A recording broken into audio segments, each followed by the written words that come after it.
He's a subtle character that's mixed with explosive action. A third-person action-adventure game that anybody can pick up and Make play. you feel like Jason Bourne in a fight. You also get to do things that you've never seen done before that have a much higher level of action. And experience something new and fresh. With your hands on the controller, when you're playing it, it says, wow, this feels right. When you want to bring a character to life in a video game, the first thing you have to do is look at that character. And that character's got to drive everything that you do in the game. The novels are very character-driven. The movies have electric dialogue, terrific performances. The heart of Bourne it's the fantasy of being, the super spy, right? The guy he's got a fragmented memory. He doesn't know quite what he is, but he's got these crazy reactions. He's an amazing fighter.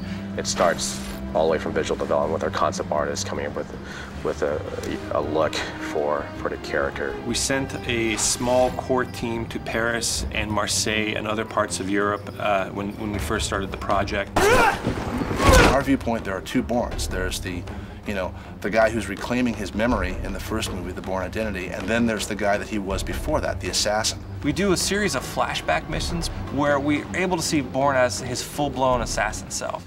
We take you to Lithuania, we take you to Paris, we take you to Zurich, take you to places and events from Bourne's past, and you get to relive those missions. On Wombosi's boat where he goes to assassinate him. They're alluded to in the movie, but in the game we play them fully out.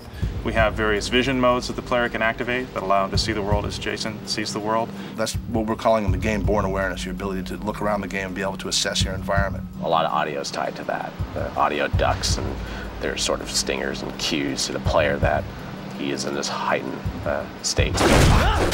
We have tried to make Jason Bourne, the video game, as special in its way as the movies and the novels are. We're fortunate to have the book property to help us come up with the vision for the game. They've been very good about allowing us to move in directions that we needed to make sure that this game is relevant, fun, and successful.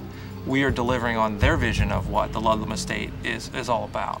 It starts all the way from visual development with our concept artists coming up with a look for the character.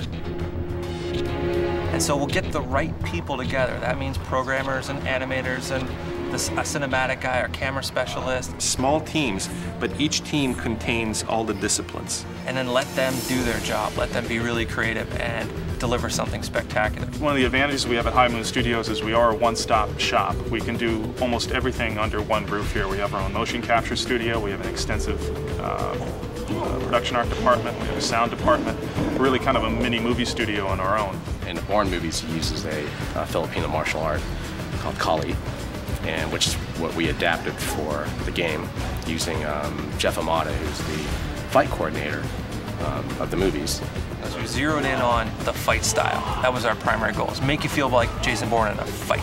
We came here and trained our game designers and our artists and our animators on the philosophy of his fight style. So we make animations that suit his fight style. We make cameras that technically behave like the cameras in the movies do.